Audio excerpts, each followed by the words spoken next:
বিসমিল্লাহির রহমানির রহিম। প্রিয় দেশবাসী, আসসালামু আলাইকুম। গণহত্যাকারী হাসিনার পলায়নের মধ্যে দিয়ে 15 বছরের ফ্যাসিবাদী শাসনের অবসানের পথ উন্মুক্ত হয়েছে। তাই দেশে জবাবদিহিমূলক গণতন্ত্র প্রতিষ্ঠার এখনই শ্রেষ্ঠ সময়। লাঞ্ছিত, বঞ্চিত, অধিকারহারা মানুষ একটি স্বাধীন, নিরাপদ এবং মর্যাদাকর জীবনের প্রত্যাশায় উন্মুখ হয়ে রয়েছেন। জনপ্রত্যাশা পূরণের জন্য একটি নিরাপদ এবং মানবিক বাংলাদেশ গড়ার এখনই শ্রেষ্ঠ সময়। ফ্যাসিবাদী শাসনের অবসান ঘটিয়ে দেশের গণতন্ত্র, মানবাধিকার, ভোটের অধিকার প্রতিষ্ঠার জন্য গত 15 বছর ধরে গণতান্ত্রিকামী মানুষ আন্দোলন সংগ্রাম অব্যাহত রেখেছিলেন।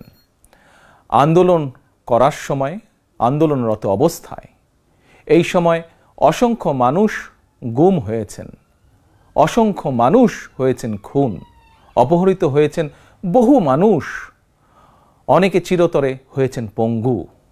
আন্দোলন সংগ্রামের ধারাবাহিকতায় শেষ পর্যন্ত ছাত্র জনতার ঐতিহাসিক গণ অভ্যুত্থানে গণহত্যাকারী হাসিনা দেশ ছেড়ে পালিয়ে যেতে বাধ্য হয়েছে।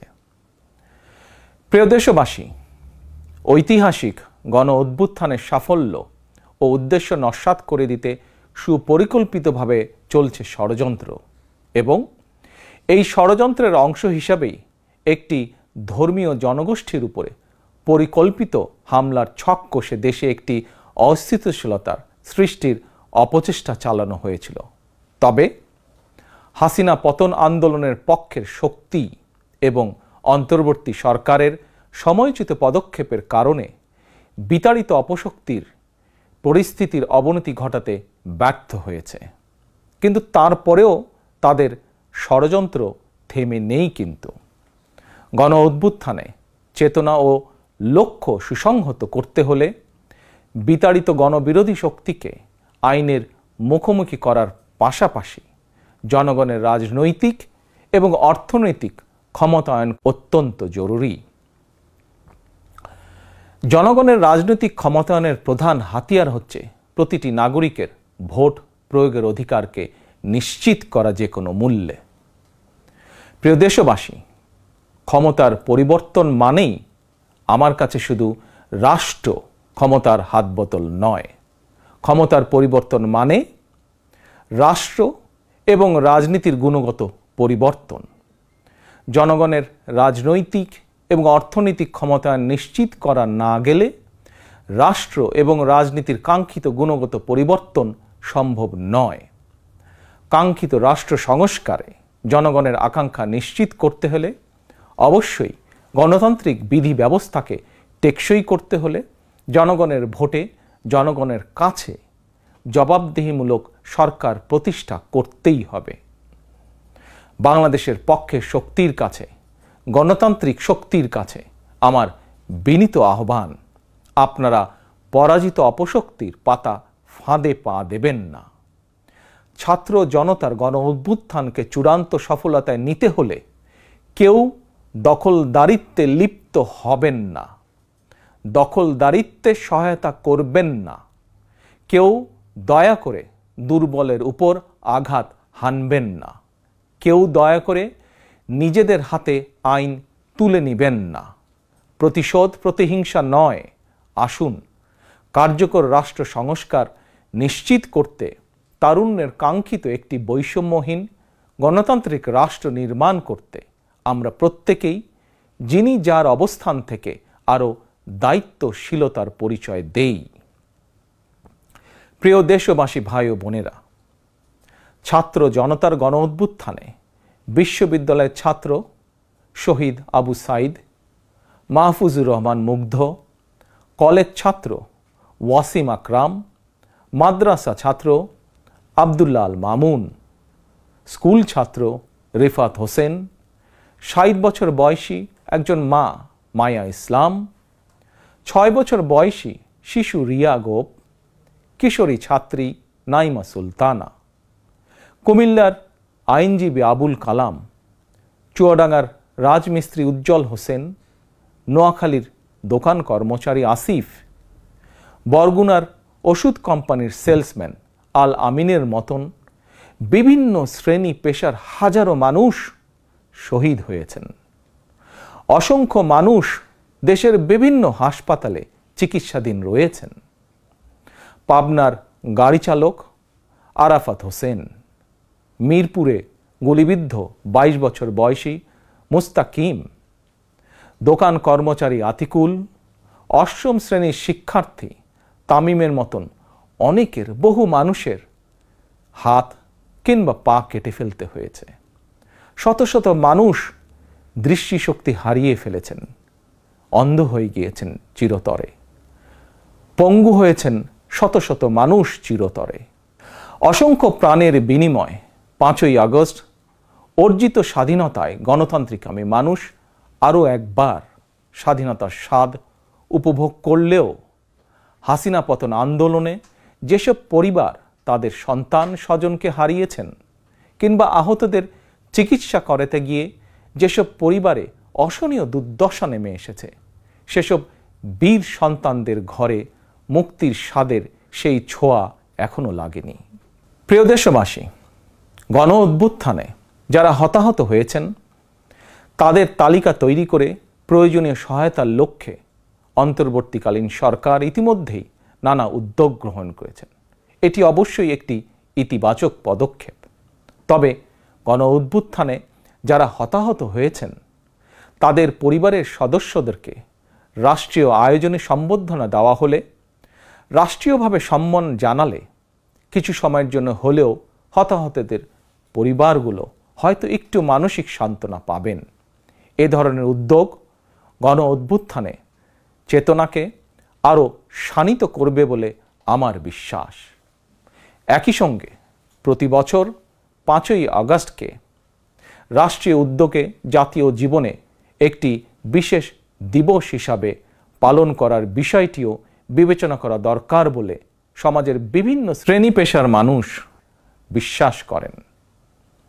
আমি এ প্রসঙ্গে আরও একটি বিষয় সরকারের দৃষ্টি আকর্ষণ করতে চাই। 2018 সালেও সারা দেশে কোটা সংস্কার আন্দোলন হয়েছিল। সেই সময়েও আন্দোলনকারীরা রাষ্ট্রীয় প্রতারণার শিকার হয়েছিলেন। গণহত্যাকারী হাসিনা আন্দোলনকারীদেরকে সেই সময়েও নির্মমভাবে দমন করতে চেয়েছিল, দমন করেছিল। এমনকি খুনি হাসিনা সেই সময়ে আহতদেরকে চিকিৎসার সুযোগ পর্যন্ত দেয়নি। সুতরাং দেরিতে হলেও 2018 সালের হতাহত কোটা সংস্কার আন্দোলনকারীদের বর্তমানে রাষ্ট্র কিভাবে সহায়তা করতে পারে সেটিও বিবেচনায় নেওয়া দরকার বলে আমি মনে করি। আমি বিশ্বাস করি তারুণ্যের শক্তি, তারুণ্যের আকাঙ্ক্ষাকে উপেক্ষা করে কখনোই একটি রাষ্ট্র ও সরকার অভীষ্ট লক্ষ্যে পৌঁছতে পারে না। প্রিয় দেশবাসী, এবার আমি বিশেষ করে প্রিন্ট এবং ইলেকট্রনিক মিডিয়ার সংশ্লিষ্টদের দৃষ্টি আকর্ষণ করে দুটি কথা বলতে চাই। গণহত্যাকারী হাসিনা সারা দেশের সংবাদপত্রের স্বাধীনতা কেড়ে নিয়েছিল। সংবাদপত্রের স্বাধীনতা হরণকারী হাসিনা পালিয়েছে জনগণের অভ্যুত্থানে। জনগণের প্রত্যাশা, আপনারা আপনাদের যার যার সংবাদপত্রে নির্ভয়ে এই শব্দটি লিখবেন, হাসিনা পালিয়েছে। হাসিনা পালিয়েছে শব্দটির পরিবর্তে কোনো গণমাধ্যম যদি ভিন্ন শব্দ প্রয়োগের অপকৌশল নেন, সেটি জনগণের কাছে আপনাদের বিবেকের স্বাধীনতাকেই প্রশ্নবিদ্ধ করবে। আপনাদের প্রতি আমার বিনীত আহ্বান, গত 15 বছরে যেই সকল পরিবারের মানুষগুলো গুম, খুন, অপহরণের শিকার হয়েছেন, ছাত্র জনতার বিপ্লবে হাজারো মানুষ যারা শহীদ হয়েছেন, আহত হয়েছেন, তাদের এবং তাদের পরিবারের দুঃখ দুর্দশার কথাগুলো আপনারা আপনাদের সংবাদ মাধ্যমে তুলে ধরবেন। সাগররুনি হত্যা মামলার তদন্ত এক যুগেও কেন শেষ হলো না, সেই প্রশ্ন আপনারা আপনাদের মাধ্যমে তুলে ধরবেন। জনগণ আপনাদের কাছ থেকে আয়নাঘর নিয়ে অনুসন্ধানী রিপোর্ট দেখতে চায়। হাসিনা দেশটাকে লুটেরার রাষ্ট্রে পরিণত করেছিল। জনগণ দুর্নীতির সেই সব চিত্র প্রতিদিন আপনাদের সংবাদপত্রে গণমাধ্যমগুলোতে দেখতে চায়। গণহত্যাকারী খনি হাসিনা প্রতিবার কিভাবে জনগণের ভোটকে ডাকাতি করে নিয়ে গিয়েছিল, গণমাধ্যমে প্রতিদিন সেই সব চিত্র তুলে ধরে বিশেষ অনুষ্ঠান প্রচারের আহ্বান জানাই আপনাদেরকে।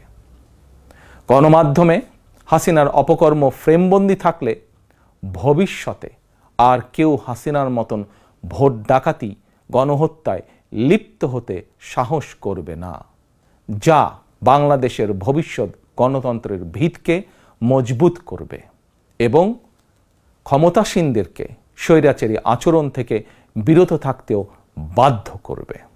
এবার আমি সারা দেশে বিএনপি এবং এর অঙ্গ ও সহযোগী সংগঠনের সর্বস্তরের নেতা, কর্মী, সমর্থক, শুভাকাঙ্ক্ষীদের প্রতি আহ্বান জানিয়ে বলতে চাই, রাষ্ট্র সংস্কারের পথ ধরে অন্তর্বর্তীকালীন সরকার যথাসময়ে জাতীয় নির্বাচনের তারিখ ঘোষণা করবে।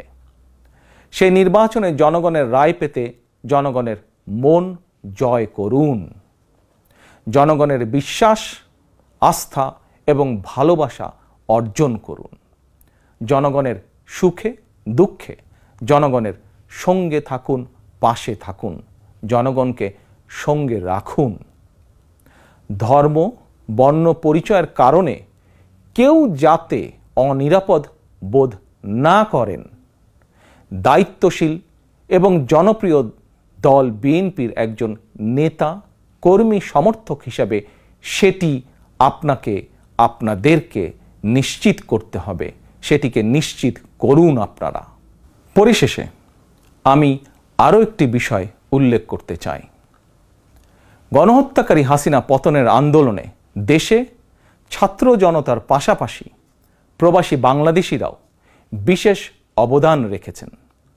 দেশে যখন মত প্রকাশের স্বাধীনতা রুদ্ধ করে দেওয়া হয়েছিল, প্রবাসীদের মধ্যে একদল সাহসী মুখ প্রবাস থেকেই জনগণের সামনে হাসিনার দুঃশাসনের ইতিবৃত্ত তুলে ধরে গণ আন্দোলনে সামিল থেকেছেন। প্রবাসে থেকেই হাসিনা পতনের আন্দোলনের সঙ্গে একত্বতা প্রকাশ করতে গিয়ে কোনো প্রবাসী বাংলাদেশিকে প্রবাসে জেল জুলুম সইতে হয়েছে বা এখনো হচ্ছে। প্রবাসীদের অবদানকে কৃতজ্ঞতার সঙ্গে স্মরণ করে আমার আহ্বান, ছাত্র জনতার কাঙ্ক্ষিত একটি বৈষম্যহীন গণতান্ত্রিক বাংলাদেশ নির্মাণে অতীতের মতন ভবিষ্যতেও সংশ্লিষ্ট দেশের আইন মেনে সাধ্য মতন আপনারা আপনাদের যার যার অবস্থান থেকে ভূমিকা অব্যাহত রাখবেন। দেশে প্রবাসে সকলকে ধন্যবাদ জানিয়ে আমার বক্তব্য শেষ করছি। আল্লাহ হাফেজ। বাংলাদেশ জিন্দাবাদ। বাংলাদেশ জাতীয়তাবাদী দল জিন্দাবাদ।